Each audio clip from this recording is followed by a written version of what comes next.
Jésus disait, je suis la résurrection et la vie. Celui qui croit en moi vivra même quand il serait mort. Jean 11, verset 25. Bien-aimé, laisse-moi te dire une vérité. Il y a des morts qui respirent, il y a des vivants qui dorment dans leur tombeau spirituel. Certains marchent, parlent, mais à l'intérieur, tout est mort. Leur foi est morte, leur espérance est morte et leur style est mort. Mais aujourd'hui, le Seigneur envoie une parole. Sors de ton tombeau. Oui, Jésus n'a pas changé. C'est lui qui a dit à Lazare, sors, dis encore aujourd'hui à ton âme. Réveille-toi, toi qui dors. Relève-toi d'entre les morts et Jésus t'éclairera. Il n'a pas perdu de sa puissance, il n'a pas perdu son autorité, il n'a pas perdu son amour pour toi. Quand Jésus arrive dans une situation, la mort recule. Quand la lumière paraît, les ténèbres n'ont plus de place. Quand la parole de Dieu est libérée, même ceux qui semblent finir recommencent à vivre. Regarde Lazare. 4 jours dans le tombeau, l'air était déjà insupportable. Mais quand Jésus apparaît, la décomposition s'est arrêtée. La mort a reculé et la vie a jailli. Cela veut dire qu'il n'y a aucune situation trop ancienne pour Dieu, aucun péché trop profond, aucun plaisir trop ancien, aucune chaîne trop lourde. Le problème, ce n'est pas la mort, c'est le manque d'offre. Jésus a dit à Marthe, si tu crois, tu verras la gloire de Dieu. Autrement dit, la gloire ne précède pas la foi. Tu dois croire d'abord. Crois qu'à tout semble perdu. Crois qu'à la pierre de doute ferme ton tombeau. Crois qu'à l'envertu c'est fini pour toi. Mais Jésus dit, non, ce n'est pas fini tant que moi le résister, je n'ai pas parlé. Souvent, nos tombeaux ne sont pas faits de pierre, mais de blessures. Tombeaux de découragement, de la honte, de la culpabilité, des échecs répétés. Mais Dieu te dit aujourd'hui, je vais transformer ton tombeau en témoignage. Ce lieu de mort va devenir lieu de gloire. Ce que tu avais détruit sera le canard par lequel je serai glorifié. Ton hasard personnel va se lever.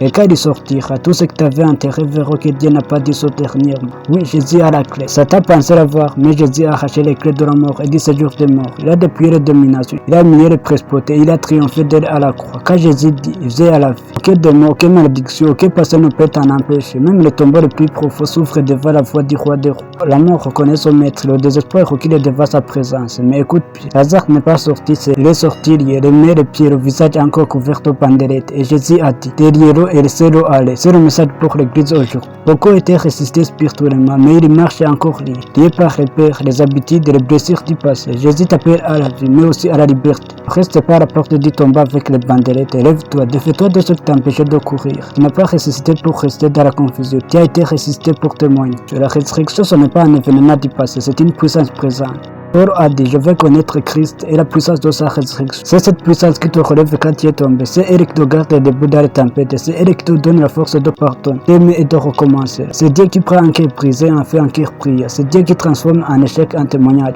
C'est Dieu qui transforme ton plus jamais en encore une fois. Alors lève-toi, Dieu n'est pas fini avec toi. Le diable t'a combattu parce qu'il sait ce que Dieu a déposé en toi. Mais ce que tu as résisté, personne ne peut le remettre dans le tombeau. Ton appel revient, ta joie revient, ta force se renouvelle, ta destinée ressuscite aujourd'hui au nom de Jésus. Bien-aimé, il est temps de sortir de ton tombe. Assez d'excuses, assez de peur, assez de silence. Jésus t'appelle par ton nom, il ne dit pas Lazare, il dit ton nom. Et quand tu entends sa voix, ne tarde pas, cours vers la lumière. Dis-lui en écrivant dans les commentaires, Seigneur, ramène à la vie tout ce qui est mort en moi. Car la puissance de la résurrection n'est pas un mythe, c'est une réalité vivante en Jésus-Christ. Et quand cette puissance agit, les chaînes tombent, les portes s'ouvrent, les morts se lèvent et les tombeaux deviennent des témoignages. Alors déclare aujourd'hui en écrivant dans les commentaires, ma mort devient message, ma douleur devient gloire à Dieu. Mon tombeau devient témoignage parce que Jésus vit et je vis aussi.